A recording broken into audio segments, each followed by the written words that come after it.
Ali. I'm the Executive Director of the Center for Maritime Law and Security Africa, CEMLAW Africa.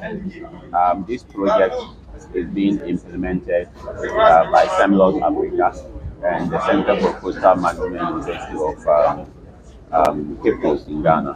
It is funded by the US State Department, and the project is being implemented in 7 countries: Benin, Cameroon, Cote d'Ivoire, Ghana, Senegal, Sierra Leone, and Mauritania. Today, we are here because of the capacity building workshop for media and civil society organizations. At the end of this training, we expect that the media persons and civil society organizations will know more about fisheries and be able to play a key role on the governance. The resources of fisheries are for the community and for the country. So it is important that we collectively manage the resources. And civil society and the media play a key role in every governance. And importantly, when it comes to resources, they can raise up the issues and interrogate the government and other decision makers so that effectively the correct policies can be put in place for the governance of the fisheries.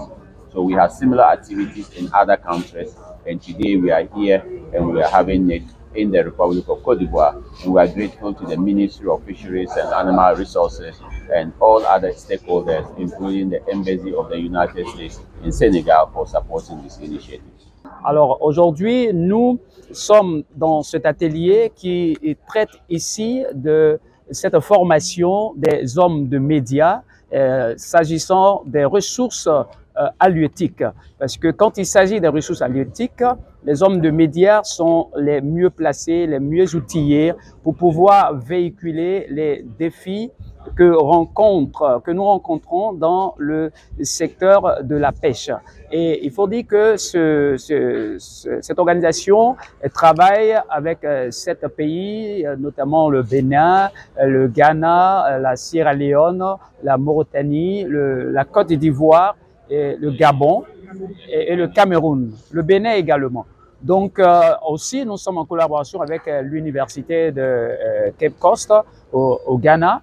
Nous voulons ici lancer un grand merci au ministère des Ressources animales et halieutiques qui fait de tout son possible pour nous permettre d'avoir les informations et tout ce dont nous avons besoin pour amener à bien cet atelier. Et une fois ce projet sera établi, la réplique sera faite au niveau des autres pays de la sous-région.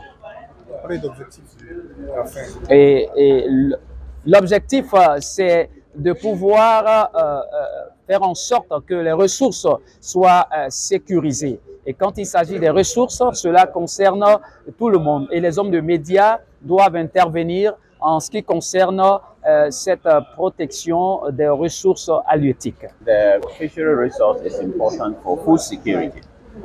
It is important for the livelihood of coastal communities. So we must balance how much we commercialize the fisheries and how much we leave for our food, for our coastal communities, and for the security of the country. We can't over-commercialize fisheries. It's not like oil and gas or minerals. Nobody eats minerals. So we can make the mineral sector or the oil and gas sector very commercial. But when it comes to fisheries, because of the food dependency, we need it.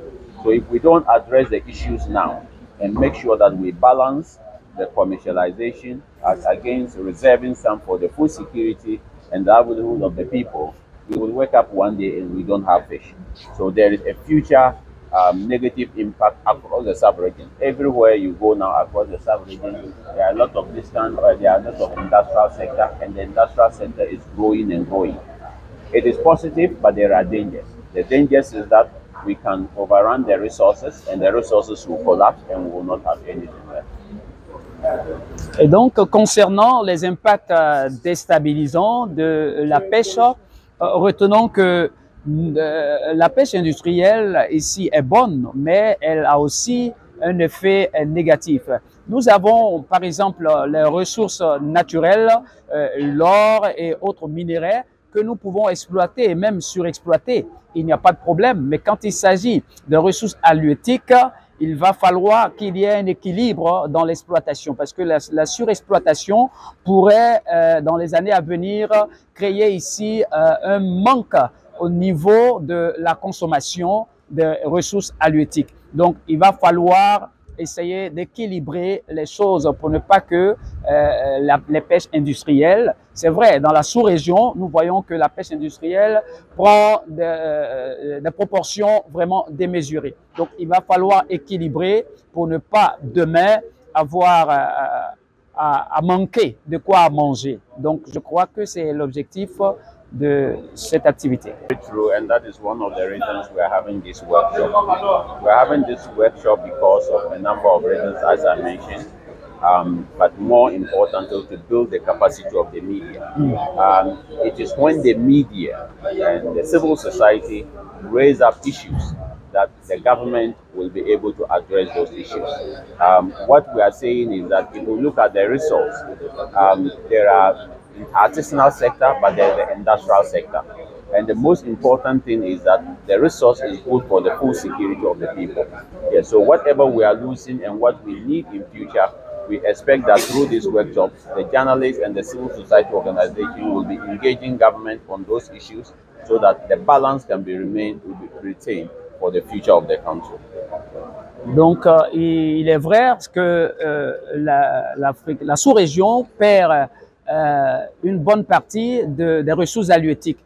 Et cette conférence, cet atelier est le bienvenu pour pouvoir permettre, surtout renforcer la capacité des hommes de médias qui pourront à leur tour approcher ou poser ces différentes réalités pour que les gouvernants ou les preneurs de décision puissent intervenir et traiter la situation comme il se doit. C'est une initiative à saluer parce que nous venons ici nous informer des différents soucis dont le secteur pêche souffre en ce moment, et surtout que depuis un certain moment, une décision a été prise pour la fermeture de la pêche, et nous constatons ou nous apprenons aussi à travers les médias que malgré la fermeture, il y avait quand même des intrusions sur la mer par des bateaux étrangers.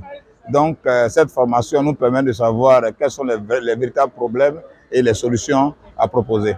Donc c'est une aubaine pour nous, les acteurs de la société civile, d'être informés et d'être formés également afin de mieux aborder ces sujets concernant la pêche. Nous sommes très heureux, nous en tant qu'acteurs de la filière pêche, de pouvoir participer à ces travaux-là. Parce que nous espérons bien évidemment qu'au sortir de ces réflexions, nous puissions traiter de la question de l'institutionnalisation de la surveillance participative pour lutter efficacement contre la pêche INN, entendu pêche illicite, non réglementée, non déclarée. Il est important que les communautés de pêche, il est important que les acteurs sur le littoral puissent également contribuer dans le cadre de la gestion participative à la lutte contre la pêche INN. C'est notre espérance au sortir de cette formation, au sortir des travaux de cet atelier. L'atelier a été la bienvenue.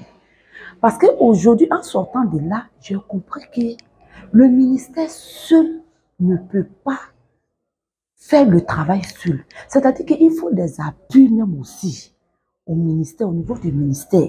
Il faut appuyer, il faut renforcer la capacité au niveau des ministères. C'est-à-dire que quand je dis ministère, nos ministères de tutelle, ministère de la pêche, vraiment, il faut que l'État ivoirien renforce la capacité pour pouvoir subventionner aussi beaucoup tout ce qu'il faut comme surveillance au niveau de la mer, tout ce qu'il faut comme les investissements au niveau de la pêche, tout ce qu'il faut. Parce que tant qu'il y a l'insécurité au niveau de la mer, moi je pense qu'il y aura l'insécurité sur la terre où même on vient déverser le poisson. Et tant qu'aussi il y a l'insécurité sur la terre dans les poissons, je pense que l'alimentation des Ivoiriens sont en danger. Donc vraiment, je demande à l'État ivoirien de nous aider même à travers nos différents ministères. Ministère de la pêche, de nous aider. Quand eux, ils sont aidés, à leur tour, ils vont venir nous aider. Nous aussi, on va aider la population à bien se nourrir. Parce qu'aujourd'hui, l'État demande l'autonomisation de la femme. Mais moi, je pense que pour rendre les femmes d'abord autonomes, le métier que nous exerçons là, il faut que l'État investisse. Bon, notre premier problème, c'est l'insécurité sur la mer. Et puis, bon, tant qu'il y a insécurité, on n'a pas de ressources, on n'a pas de financement, on n'a pas de formation, on n'a pas d'information. Parce qu'il faut la formation, il faut l'information, il faut les ressources, il faut le financement. Voilà. Parce que même pour regrouper les femmes, on a besoin aussi des financements, des informations et des formations. On a besoin aussi des ressources. Donc, vraiment, je demande à l'État ivoirien d'aider notre ministère de tutelle pour que tout puisse bien marcher. Vraiment, je dis merci à ceux qui sont venus faire l'atelier. Parce qu'aujourd'hui, j'ai compris que le ministère seul ne peut pas. Il faut un appui. Nous pensons qu'il y aura un petit plus encore parce que les séminaires, on en a fait autant qu'aujourd'hui. Nous sommes face vraiment à tous ces pays qui sont ici représentés et c'est pratiquement des ateliers qui se sont faits ailleurs et aujourd'hui c'est pour la Côte d'Ivoire. Je pense que les thèmes abordés ici sont des thèmes qui sont d'actualité. C'est des thèmes d'actualité. On a les mêmes problèmes sur la côte de l'océan Atlantique ici. On a les mêmes problèmes partant de la Côte d'Ivoire jusqu'à au large du Nigeria, c'est le même problème que nous avons. Donc, ça peut apporter un plus parce que nous sommes confrontés vraiment à la pêche INN, que tout le monde en parle ici, parce que c'est des captures qui ne sont pas déclarées, donc on ne connaît même pas les stocks qui sont sortis, et aussi il faut préserver la faune. Il faut préserver la faune, et d'ailleurs, le gouvernement ivoirien a pris la décision il n'y a pas longtemps. La pêche a été fermée au niveau maritime et fluvial. Et nous avons repris début septembre. Maintenant, on voit la qualité des produits qui reviennent de la pêche et il faudrait bien qu'il y ait un suivi et un contrôle. Que le contrôle soit vraiment plus hardi et cela nous permettra de gagner en ressources protéines animales et aussi en ressources économiques. C'est un atelier qui a été enrichissant dans la mesure où nous avons appris ce que c'est que la pêche INN, c'est-à-dire que la pêche illicite, ses conséquences sur les États et sur les populations. Et on retient que la pêche INN est une mauvaise pratique qui fait perdre les États, qui fait perdre l'emploi et qui fait perdre aussi, qui a des conséquences sur les activités, n'est-ce pas, des acteurs et même au niveau des foyers. Cette pratique-là, n'est-ce pas, détruit entre griffes les foyers. Et nous partons, n'est-ce pas, de cet atelier-là, vraiment, je dis, renforcer, n'est-ce pas, pour informer, n'est-ce pas, les populations et les acteurs aussi de la pêche, que la pêche INN, c'est une pratique, n'est-ce pas, à combattre et en faire en sorte que nos États puissent, n'est-ce pas, effectivement, combattre cette pratique-là et donner des pratiques beaucoup plus importantes pour que les jeunes puissent trouver de l'emploi au niveau de ce secteur, du secteur de la pêche. Parce que le secteur de la pêche, n'est-ce pas, est un secteur qui peut donner beaucoup d'emplois aux jeunes. Il y a des écoles de formation au niveau de la pêche. Tous ces enfants, tous ces jeunes qui vont sortir, il faut qu'il y ait de l'emploi. Mais pour qu'il puisse avoir de l'emploi, il ne faudrait pas que ceux-mêmes qui viennent pratiquer la pêche et les empêchent le gouvernement à trouver des solutions pour eux. Donc nous ressortons de cet atelier beaucoup plus informés et nous partons sur le terrain pour donner la vraie information. Quand on pense au poisson, on pense à la sécurité alimentaire et nutritionnelle. Mais pour disposer de ce poisson, il faut aller à la pêche. Et ces poissons sont pêchés dans les eaux maritimes.